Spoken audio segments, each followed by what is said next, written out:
What's up, you guys? So, today I want to talk about this fight and this fight in general. The reason why is because you'll see eventually why, of course.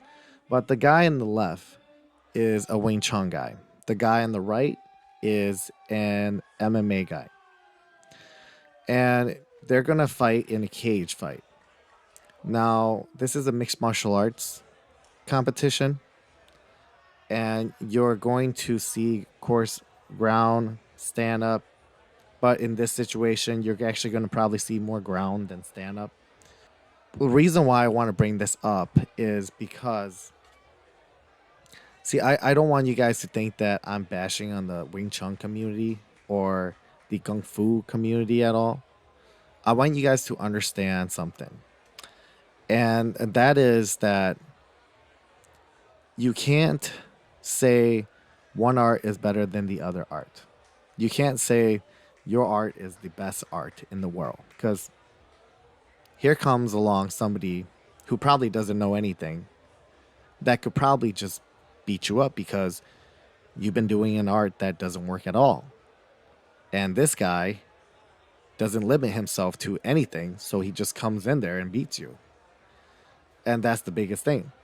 Now, obviously, if you look at the guy on the left, he is a very strong, confident Wing Chun, either practitioner or maybe even fighter. Maybe he's fought before, I don't know.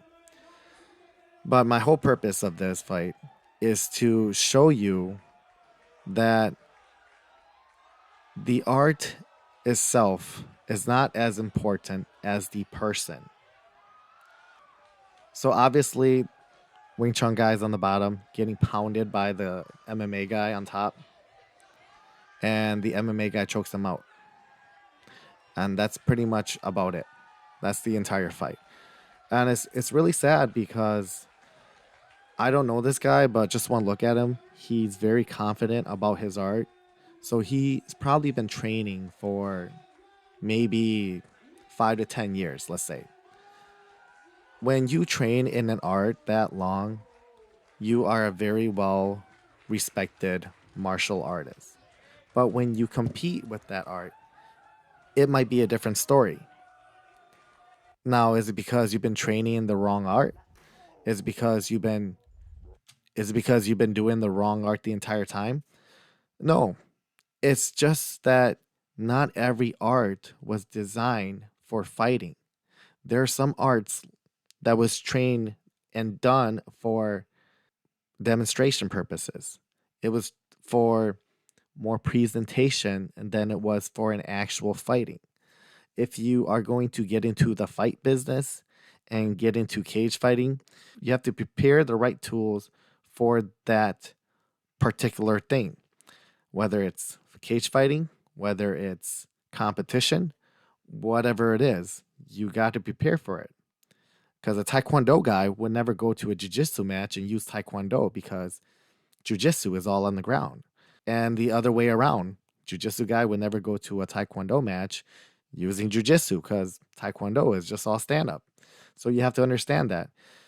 If you go into a cage fight, you can't just go in there using Wing Chun, believing that Wing Chun, since you've been studying it for 10 to 20 years, is going to take out everybody. No, it's not. Because it's not designed for an actual fight. And that was one of the things that Bruce Lee figured out when he was fighting Wong Jack Man. When he discovered that his art that he's been training in didn't work, he took a step back and really looked into martial arts as a human being. That's why he says you only have two hands and two legs. What is the most efficient way of using these two hands and two legs? There is no other way of fighting. Using two hands and two legs, unless you have six arms and four legs, you don't. You have to try to find out or figure out how to use these hands and legs the best way you can. And that's why he created Jeet Kune Do. Some arts are going to get you into trouble. And that's one thing you have to understand. So, with that being said, you guys, I want you guys to understand that I'm here trying to help you so that you won't get hurt if ever there is a serious altercation. And I want to be honest with you instead of trying to tell you or sugarcoat some kind of art that you think is beautiful and you want to learn it. No, fighting is ugly. Fighting is very ugly. And sometimes the best thing to do is you have to use your voice to avoid that fighting because you never know what's going to happen. And so, with that being said, you guys, I really want you guys to understand this. I feel really sorry for the guy who went and fought in there because I don't think he knew what he was getting himself into.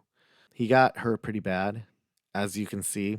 I don't know if he ever fought again. Hopefully, if he ever sees this video, I wish him the best of luck. I hope he trains again, and I hope he prepares himself the right way when he's going to go compete in the cage because you need the proper tools to go compete in the cage. Okay, it's like when you work on a project, you need the proper tools to work on this project. If you have the wrong tools, it's going to make your life a living hell. Until then, you guys, we'll see you guys in the next video. If you have anything you want to ask or share, leave them in the comments below.